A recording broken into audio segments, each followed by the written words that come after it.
আচ্ছা, শুরু করব আজকে প্রোটিন সংশ্লেষ পদ্ধতি বা ট্রান্সলেশন। তোমরা এর আগে জেনেটিক কোড অবধি পড়েছো, ট্রান্সক্রিপশন, সেন্ট্রাল ডগমার পড়েছো। সেন্ট্রাল ডগমার শেষ পদক্ষেপ হচ্ছে, লাস্ট স্টেপ হচ্ছে এমআরএনএ থেকে প্রোটিন তৈরি। তোমরা জানো এমআরএনএর 5' to 3' অভিমুখে যে কোডিং রিজিয়ান, ইনিশিয়েশন কোডিং থেকে শুরু করে, ইনিশিয়েশন কোড থেকে শুরু করে যে কোডিং রিজিয়ান, এখানে পরপর 3টে করে নাইট্রোজেন বেস দিয়ে তৈরি হচ্ছে এক একটা জেনেটিক কোড। এবং এই কোড হিসেবেই বারবার এক কথা বলেছি তোমাদের যে পরপর নির্দিষ্ট অ্যামাইনো অ্যাসিড বহন করে নিয়ে আসছে ট্রান্সফার আরএনএ এবং যুক্ত করে প্রোটিন সংশ্লেষ করছে, নির্দিষ্ট পলিপেপটাইড শৃঙ্খল তৈরি করছে। তাহলে যে পদ্ধতিতে, যে জৈব রাসায়নিক পদ্ধতিতে এমআরএনএর কোডন বিন্যাস অনুসারে পরপর অ্যামাইনো অ্যাসিড যুক্ত হয়ে পলিপেপটাইড শৃঙ্খল গঠিত হয়, তাকেই বলা হয় প্রোটিন সংশ্লেষ বা ট্রান্সলেশন বলা হয়ে থাকে। তো এই প্রোটিন সংশ্লেষ একটা যথেষ্ট জটিল পদ্ধতি। এখানে কি কি প্রয়োজন হয় প্রথমে একটু বলে নিই। দেখো, বোর্ডে লেখার জায়গা হয়নি, মুখে বলে নিচ্ছি। এখানে দরকার হচ্ছে কতগুলো 20টি অ্যামাইনো অ্যাসিডের প্রয়োজন হয়। আর কি না, দরকার হচ্ছে এমআরএনএ, মেসেঞ্জার আরএনএ, যার কোডন বিন্যাস অনুসারে প্রোটিন তৈরি হবে। দরকার হয় টিআরএনএ, ট্রান্সফার আরএনএ। আর হচ্ছে কতগুলো এনজাইম, এনজাইমের মধ্যে প্রধানত কাজ করছে amino acyl tRNA synthetase enzyme এবং পেপটাইডাল ট্রান্সফারেজ এনজাইম কাজ করে। আর কতগুলো প্রোটিন ফ্যাক্টর কাজ করে, এদের মধ্যে আছে সূচনা ফ্যাক্টর, ইনিশিয়েশন ফ্যাক্টর, এরা হচ্ছে IF1, 2 এবং 3।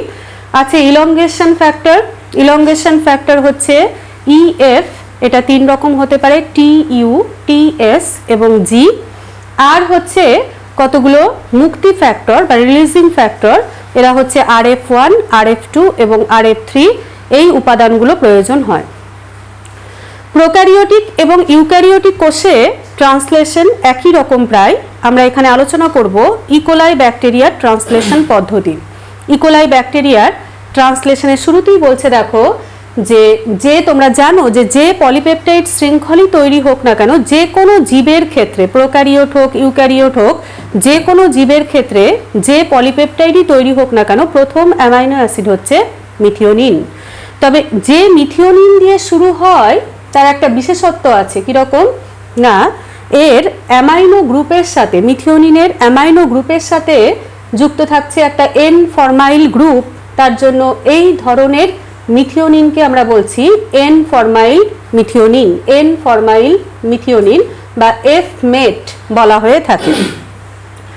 বিক্রিয়ার সূচনায় প্রথমে কি হচ্ছে, দেখো প্রথমে নির্দিষ্ট টিআরএনএ কি করছে, এই এন ফরমাইল মিথিওনিনের সাথে যুক্ত হচ্ছে, সাহায্য করছে, শর্ট ফর্মে লিখেছি amino acyl tRNA synthetase, amino acyl tRNA synthetase enzyme এর সহযোগিতায় এবং এটিপি থেকে শক্তি গ্রহণ করে প্রথমে এন ফরমাইল মিথিওনিন বা F-মেট টিআরএনএর সাথে যুক্ত হয়ে তৈরি করছে টিআরএনএ F-মেট। টিআরএনএ F-মেট কি হলো, আবার বলছি না, যে অ্যামাইনো অ্যাসিড দিয়ে শুরু হবে সেটা হচ্ছে মিথিওনিন, কিন্তু এক্ষেত্রে যেহেতু অ্যামাইনো গ্রুপের সাথে একটা ফরমাইল গ্রুপ যুক্ত থাকে, এন ফরমাইল গ্রুপ, তার জন্য একে F-মেট বলা হচ্ছে। এবং যে টিআরএনএর সাথে যুক্ত হবে, পার্টিকুলার টিআরএনএ, তার সাথে যুক্ত হচ্ছে কিভাবে না, অ্যামাইনো অ্যাসাইল টিআরএনএ সিনথেটেজ এনজাইমের সহযোগিতায় এটিপি থেকে শক্তি গ্রহণ করে তৈরি হচ্ছে টিআরএনএ F-মেট। আচ্ছা, এবার বলছে দেখো যে নির্দিষ্ট মেসেঞ্জার আরএনএর, এমআরএনএ, এটা এখানে যে এঁকেছি এটা হচ্ছে এমআরএনএ, যে এমআরএনএর কোডন বিন্যাস অনুসারে তৈরি হবে প্রোটিন, সেই এমআরএনএ কি করছে না, প্রথমে রাইবোজোমের 30S অধো এককের সঙ্গে যুক্ত হচ্ছে, রাইবোজোমের 30S অধো এককের সঙ্গে যুক্ত হচ্ছে। এবং এখানে অ্যাকচুয়ালি এখানে যুক্ত হতে যাচ্ছে জাস্ট AUG, প্রাথমিক কোডন যুক্ত হতে যাচ্ছে এবং এখানে দেখো যুক্ত হয়ে গেছে। এবং এই সংযুক্তিতে সাহায্য করছে কে, ইনিশিয়েশন ফ্যাক্টর 1 এবং ইনিশিয়েশন ফ্যাক্টর 3, এই দুটো কাজ করবে। কি বললাম, আবার বলছি, যে এমআরএনএর কোডন অনুসারে পলিপেপটাইড শৃঙ্খল বা প্রোটিন তৈরি হবে, সেই এমআরএনএ কি করছে, রাইবোজোমের 30S অধো এককের সঙ্গে যুক্ত হচ্ছে। এই সংযুক্তিতে সাহায্য করছে ইনিশিয়েশন ফ্যাক্টর 1 এবং 3 সাহায্য করে। এবার বলছে দেখো, আমরা জানি যে যে বারবার একই কথা বলছি যে কোনো জীবের ক্ষেত্রে যে প্রোটিনই তৈরি হোক না কেন, প্রাথমিক অ্যামাইনো অ্যাসিড হচ্ছে মিথিওনিন এবং একে কোড করছে হচ্ছে AUG। এবার বলছে দেখো, ইনিশিয়েশন ফ্যাক্টর 2 IF2 এবং GTP এখানে দেখানো হয়নি, IF2 এবং GTP মিলিত করে তৈরি করছে একটা কমপ্লেক্স, IF2 GTP কমপ্লেক্স গঠন করে।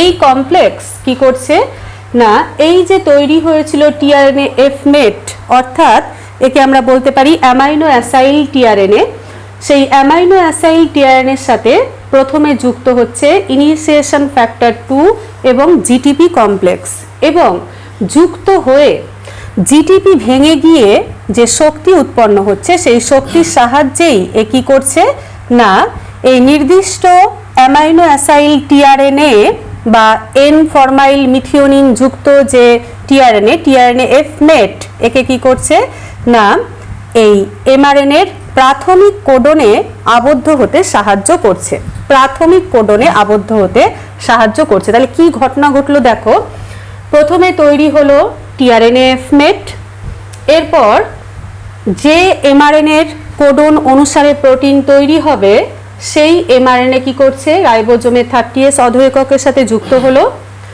সংযুক্তিতে সাহায্য করলো ইনিশিয়েশন ফ্যাক্টর 1 এবং 3, আর ইনিশিয়েশন ফ্যাক্টর 2 এবং জিটিপি একটা কমপ্লেক্স তৈরি করলো। এই কমপ্লেক্স প্রথমে যুক্ত হচ্ছে এই নির্দিষ্ট অ্যামাইনো অ্যাসাইল টিআরএনএ বা আমরা বলতে পারি টিআরএনএ এফমেটের সাথে যুক্ত হচ্ছে, এবং যুক্ত হয়ে জিটিপি ভেঙে গিয়ে যে শক্তি উৎপন্ন হচ্ছে সেই শক্তির সাহায্যেই কি করছে, টিআরএনএ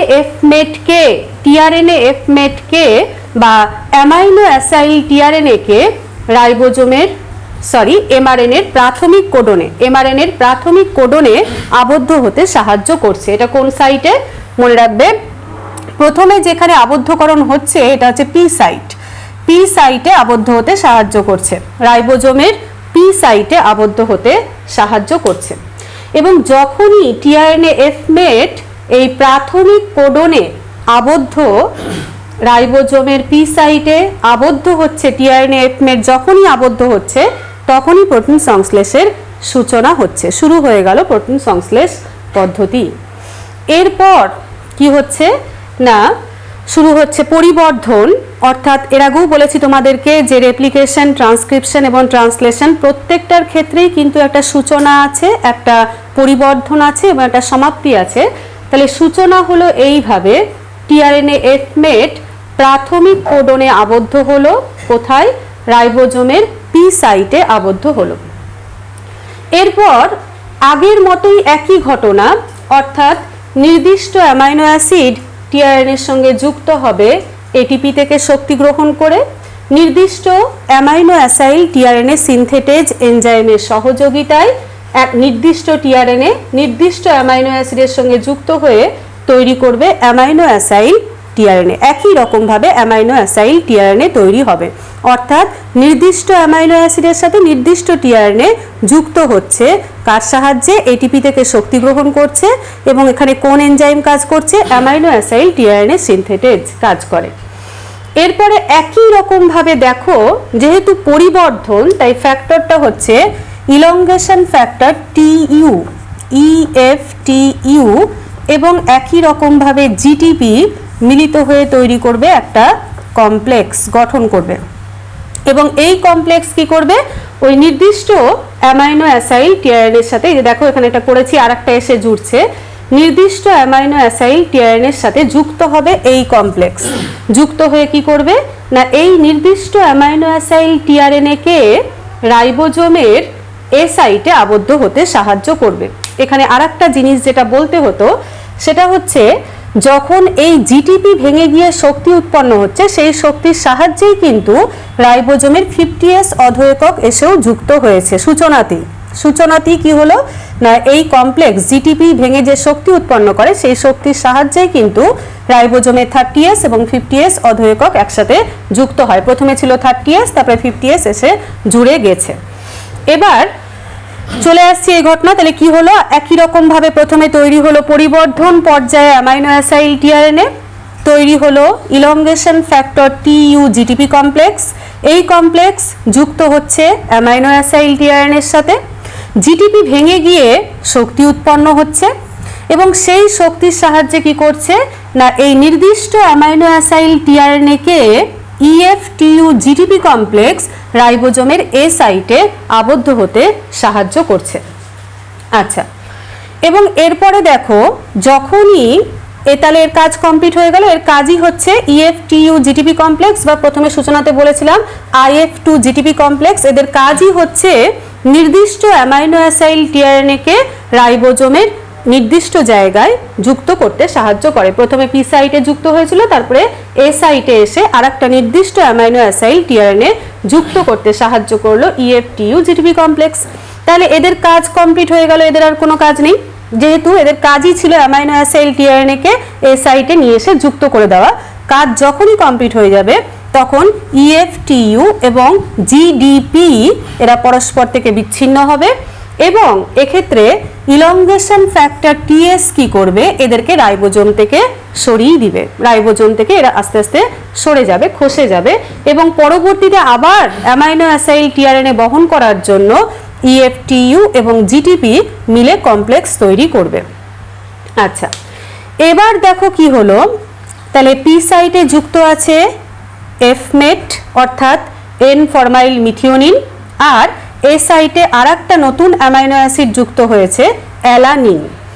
এবার মিথিওনিন কি করবে, এফমেট এন ফরমাইল মিথিওনিন কি করবে, পি সাইট থেকে এ সাইটে আবদ্ধ অ্যামাইনো অ্যাসিডের সাথে গিয়ে যুক্ত হয়ে যাবে। এই যে এখানে করেছি দেখো, এফ মিথিওনিন কি করবে, পি সাইট থেকে, ভালো করে শুনবে, এ সাইটের নির্দিষ্ট অ্যামাইনো অ্যাসাইল টিআরএনএর অ্যামাইনো অ্যাসিডের সাথে পেপটাইড বন্ধনী দিয়ে যুক্ত হয়ে, তাহলে দুটো যেহেতু অ্যামাইনো অ্যাসিড যুক্ত হলো পেপটাইড বন্ধনী দিয়ে, কি তৈরি হলো, ডাইপেপটাইড গঠন করবে। এবং এতে সাহায্য করছে কে, সাহায্য করছে যে এনজাইম, খুবই ইম্পর্টেন্ট, পেপটাইডাল ট্রান্সফারেজ। কি বললাম, আবার বলছি, এন ফরমাইল মিথিওনিন বা এফমেট কি করবে, পি সাইট থেকে এই অ্যামাইনো অ্যাসিডটা কি করবে, এ সাইটে আবদ্ধ যে অ্যামাইনো অ্যাসাইল টিআরএনএর অ্যামাইনো অ্যাসিড তার সাথে গিয়ে পেপটাইড বন্ধনী দিয়ে জুড়ে যাবে এবং কি তৈরি করবে, ডাইপেপটাইড গঠন করবে। এতে সাহায্য করছে পেপটাইডাল ট্রান্সফারেজ এনজাইম। আচ্ছা, এরপর কি ঘটনা ঘটছে দেখো, এখানে ইলংগেশন ফ্যাক্টর জি আসছি কি কাজে লাগে। এরপর কি করছে, এই টোটাল রাইবোজোমটা, রাইবোজোম অর্থাৎ 30S এবং 50S অধঃএকক কি করছে না 5 প্রাইম টু 3 প্রাইম অভিমুখে, এমআরএনএর 5 প্রাইম টু 3 প্রাইম অভিমুখে একটা ঘর সরে যায়, একটা কোডন জাস্ট সরে যাচ্ছে, একটা কোডন এখান থেকে গিয়ে এখানে বসছে, একটা 3টে নাইট্রোজেন বেস দিয়ে তৈরি হয় একটা কোডন, সেই একটা কোডন সরে যায়। তার ফলে কি মজার ব্যাপার হলো দেখো, অ্যাকচুয়ালি পি সাইটের যে অ্যামাইনো অ্যাসাইল টিআরএনএর অ্যামাইনো অ্যাসিড এটা গিয়ে কিন্তু যুক্ত হয়েছে এখানে, তাই না? তাহলে পি সাইটের যে টিআরএনএ এটা মুক্ত হয়ে গেছে। এবার রাইবোজোম 5 প্রাইম টু 3 প্রাইম অভিমুখে একটা ঘর, একটা কোডন সরে যাচ্ছে, এই দিকে সরে যাচ্ছে। তার ফলে কি হলো, যেখানে ছিল এ সাইট সেখানে চলে আসলো পি সাইট, সরে গেল। ব্যাপারটা বুঝবে, জাস্ট একটা কোডন সরে গেল এইদিকে 5 প্রাইম টু 3 প্রাইম অভিমুখে। তার ফলে কি হচ্ছে, যেখানে ছিল এ সাইট সেখানে চলে আসলো পি সাইট আর এ সাইট আবার ফাঁকা হয়ে গেল।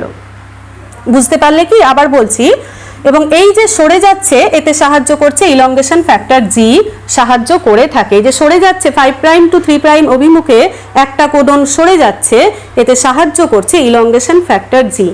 যখনই এই দিকে সরে যাচ্ছে তখনই কি হচ্ছে, এইভাবে যখন সরে যাচ্ছে তখন যেখানে এ সাইট ছিল সেখানে চলে আসছে পি সাইট, এই যে ডাইপেপটাইড তৈরি হয়েছে দুটো অ্যামাইনো অ্যাসিড দিয়ে, আর এ সাইটটা হয়ে গেছে ফাঁকা।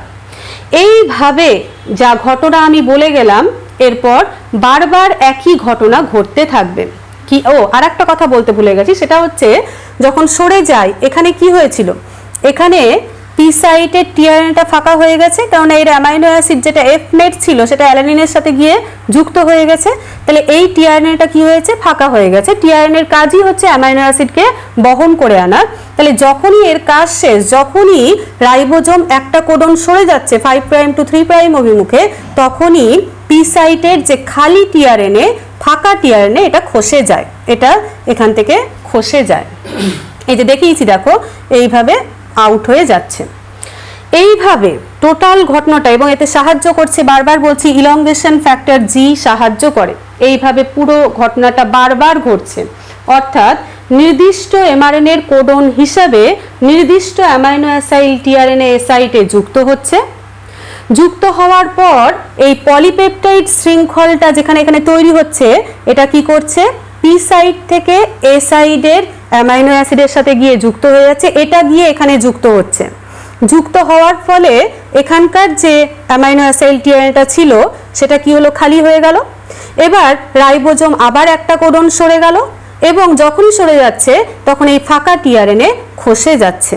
এইভাবে ধীরে ধীরে ধীরে ধীরে একের পর এক অ্যামাইনো অ্যাসিড যুক্ত হচ্ছে এবং পলিপেপটাইড শৃঙ্খল লম্বা হচ্ছে। আবার বলছি এই ব্যাপারটা, বলছে ওপরের যে ঘটনাগুলো ঘটলো একই রকম, প্রত্যেকটা প্রথমে অ্যামাইনো অ্যাসিড কি করবে, টিআরএনএ এর সঙ্গে যুক্ত হবে, এটিপির সহযোগিতায় অ্যামাইনো অ্যাসাইল টিআরএনএ সিনথেটেজ এনজাইমের সহযোগিতায় তৈরি করবে অ্যামাইনো অ্যাসাইল টিআরএনএ।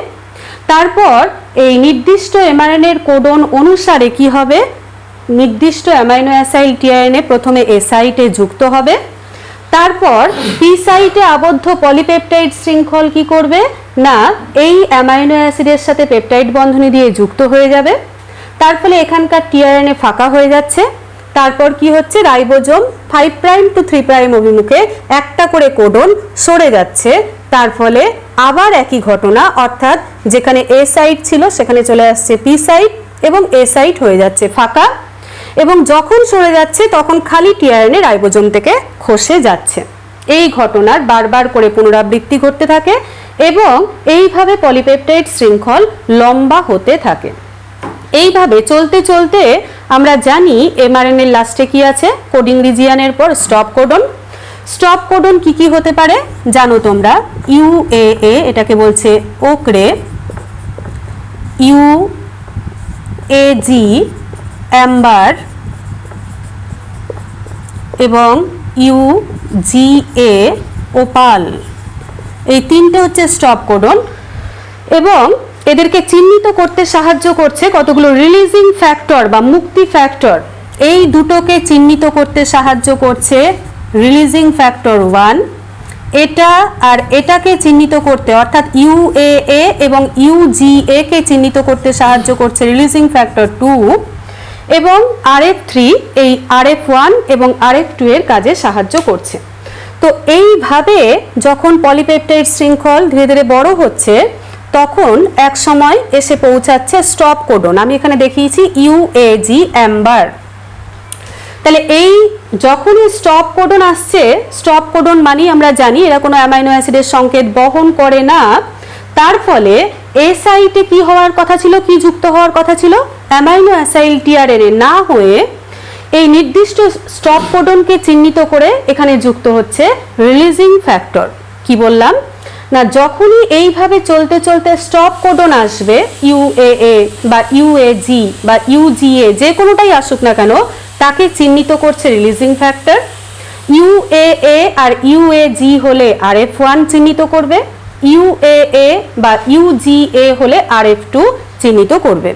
আচ্ছা, এবং RF3 এদের কাজে সাহায্য করে। তাহলে এইভাবে চলতে চলতে যখন স্টপ কোডন আসছে, যেটা কোনো অ্যামাইনো অ্যাসিডের সংকেত বহন করছে না, তখন এ সাইটে, রাইবোজোমের এ সাইটে অ্যামাইনো অ্যাসাইল টিআরএনএ এর পরিবর্তে এসে যুক্ত হচ্ছে রিলিজিং ফ্যাক্টর। আর যখনই রিলিজিং ফ্যাক্টর এসে এ সাইটে যুক্ত হচ্ছে তখনই এই পলিপেপটাইড শৃঙ্খল রাইবোজোম থেকে সরে যাচ্ছে, খসে যাচ্ছে, এবং 30S ও 50S অধঃএকক রাইবোজোম থেকে, এমআরএনএ থেকে, মেসেঞ্জার আরএনএ থেকে আলাদা হয়ে যাচ্ছে এবং প্রোটিন সংশ্লেষের সমাপ্তি ঘটছে। তাহলে এইভাবে প্রোটিন সংশ্লেষ প্রক্রিয়া চলতে থাকে। কি বললাম, টোটাল ব্যাপারটা আরেকবার বলছি। প্রথমে নির্দিষ্ট অ্যামাইনো অ্যাসিড টিআরএনএর সঙ্গে যুক্ত হয়ে অ্যামাইনো অ্যাসাইল টিআরএনএ তৈরি করে। যেহেতু আমরা জানি যে কোনো জীবের ক্ষেত্রে ভাইরয়েড ছাড়া যে পলিপেপটাইড তৈরি হোক না কেন, প্রথম অ্যামাইনো অ্যাসিড হচ্ছে মিথিওনিন, এবং এই মিথিওনিনের একটু বিশেষত্ব আছে, এর অ্যামাইনো গ্রুপের সাথে একটা এন ফরমাইল গ্রুপ যুক্ত থাকে, তার জন্য একে বলা হচ্ছে এন ফরমাইল মিথিওনিন বা এফ মেট। এ কি করছে, টিআরএনএ এর সাথে যুক্ত হচ্ছে, তৈরি করছে টিআরএনএ এফ মেট। সাহায্য করছে কে, enzyme amino acyl tRNA synthetase এবং এটিপির শক্তি। এবার যে মেসেঞ্জার আরএনএর কোডন হিসেবে প্রোটিন তৈরি হবে তার সাথে রাইবোজোমের 30S যুক্ত হচ্ছে অধঃএকক, সাহায্য করছে ইনিশিয়েশন ফ্যাক্টর 1 এবং 3। এরপর IF2 ইনিশিয়েশন ফ্যাক্টর 2 এবং জিটিপি একটা কমপ্লেক্স তৈরি করছে। এদের কাজ কি, এদের কাজই হচ্ছে এই অ্যামাইনো অ্যাসাইল টিআরএনএ এফমেট হচ্ছে one type of amino acyl tRNA, এর সাথে যুক্ত হওয়া এবং যুক্ত হয়ে এই অ্যামাইনো অ্যাসাইল টিআরএনএ কে নির্দিষ্ট কোডনে আবদ্ধ করাই হচ্ছে এই কমপ্লেক্সের কাজ। তাহলে প্রথমে কি হলো, এই কমপ্লেক্স তৈরি হলো, এরা কি করলো, টিআরএনএ এফমেটের সাথে যুক্ত হলো এবং টিআরএনএ এফমেট কে কি করছে না এমআরএনএ এর প্রথম কোডনে আবদ্ধ হতে সাহায্য করছে, ইউএজি তে আবদ্ধ হতে সাহায্য করছে। এবং এটা কোথায় হচ্ছে মনে রাখবে, খুবই ইম্পর্টেন্ট, প্রথমে কিন্তু পি সাইটে এসে আবদ্ধ হচ্ছে। যখনই আবদ্ধ হলো নির্দিষ্ট অ্যামাইনো অ্যাসাইল টিআরএনএ এফমেট প্রথম যেটা, তখনই সূচনা হয়ে গেল প্রোটিন সংশ্লেষের। এবং জিটিপি ভেঙে যে শক্তি হচ্ছে সেই শক্তির সাহায্যেই কিন্তু এটা হচ্ছে। আরো একটা যেটা হচ্ছে সেটা হচ্ছে 50S অধঃএকক এসেও রাইবোজোমে যুক্ত হয়ে যাচ্ছে এমআরএনএ এর সাথে। এবার একই রকম ভাবে তৈরি হচ্ছে অ্যামাইনো অ্যাসাইল টিআরএনএ এবং এক্ষেত্রে যেহেতু পরিবর্ধন পর্যায়, তাই ইলংগেশন ফ্যাক্টর টিইউ এবং জিটিপি কমপ্লেক্স তৈরি করবে এবং আগের এই কাজটাই করবে এখানে এ ইএফটিইউ জিটিপি কমপ্লেক্স, যেটা কি করবে অ্যামাইনো অ্যাসাইল টিআরএনএ এর সাথে যুক্ত হবে, জিটিপি ভেঙে শক্তি তৈরি হবে এবং সেই শক্তির সাহায্যেই কি করবে নির্দিষ্ট অ্যামাইনো অ্যাসাইল টিআরএনএ কে রাইবোজোমের এ সাইটে আবদ্ধ হতে সাহায্য করছে। যখনই এদের কাজ শেষ হয়ে গেল, ইএফটিইউ এবং জিডিপি এরা রাইবোজোম থেকে আলাদা হয়ে যাচ্ছে, সাহায্য করছে ইলংগেশন ফ্যাক্টর টিএস। আচ্ছা, এবার এই যে এখানে এফ নেট যেটা ছিল, এফ নেট এন ফরমাইল মিথিওনিন, ও কি করছে পি সাইট থেকে এ সাইটের অ্যামাইনো অ্যাসিডের সাথে গিয়ে যুক্ত হয়ে যাচ্ছে। তার ফলে এই জায়গাটা ফাঁকা হয়ে গেল, এই টিআরএনএ খালি হয়ে গেল এবং এতে সাহায্য করছে পেপটাইডাল ট্রান্সফারেজ এনজাইম। এরপর রাইবোজোম এমআরএনএর 5 প্রাইম টু 3 প্রাইম অভিমুখে একটা কোডন সরে যাচ্ছে, তার ফলে যেখানে এ সাইট ছিল সরে গেল ব্যাপারটা, তাহলে সেখানে চলে আসলো পি সাইট এবং এ সাইট হয়ে যাচ্ছে ফাঁকা। এবং এই সরে যাওয়ার সময় যে খালি টিআরএনএ সেটা রাইবোজোম থেকে খসে যায় এবং এতে সাহায্য করছে ইলংগেশন ফ্যাক্টর জি। এইভাবে কন্টিনিউয়াসলি কোডন হিসেবে নির্দিষ্ট অ্যামাইনো অ্যাসাইল টিআরএনএ যুক্ত হচ্ছে এবং বর্ধিত এই যে পলিপেপটাইড শৃঙ্খল পি সাইট থেকে এ সাইটের অ্যামাইনো অ্যাসাইল টিআরএনএ এর অ্যামাইনো অ্যাসিডের সাথে যুক্ত হচ্ছে গিয়ে, তার ফলে এই টিআরএনএ ফাঁকা হয়ে গেল। এবার আবার একই ঘটনা, রাইবোজোম 5 প্রাইম টু 3 প্রাইম অভিমুখে একটা কোডন সরে যাচ্ছে, তার ফলে এখানে যে ফাঁকা টিআরএনএ ছিল সেটা রাইবোজোম থেকে খসে যায় এবং এইভাবে পলিপেপটাইড শৃঙ্খল লম্বা হতে থাকে। মিথিওনিন, অ্যালানিন, গ্লাইসিন এইভাবে ধীরে ধীরে অ্যামাইনো অ্যাসিড যুক্ত হচ্ছে এবং শৃঙ্খল লম্বা হচ্ছে। এই করতে করতে যখন স্টপ কোডন আসছে, যেটা কিনা কোনো অ্যামাইনো অ্যাসিডের সংকেত বহন করছে না, তখন সেই স্টপ কোডনকে চিহ্নিত করছে নির্দিষ্ট রিলিজিং ফ্যাক্টর এবং এসে এই এ সাইটে যুক্ত হয়ে যাচ্ছে। যখনই যুক্ত হচ্ছে রিলিজিং ফ্যাক্টর, তখনই এই পলিপেপটাইড শৃঙ্খল এবং রাইবোজোমের 30S 50S অধঃএকক সব এই মেসেঞ্জার আরএনএ থেকে আলাদা হয়ে যাচ্ছে এবং প্রোটিন সংশ্লেষের সমাপ্তি হচ্ছে। তাহলে এইভাবে প্রোটিন সংশ্লেষ বা ট্রান্সলেশন প্রক্রিয়া ঘটে থাকে।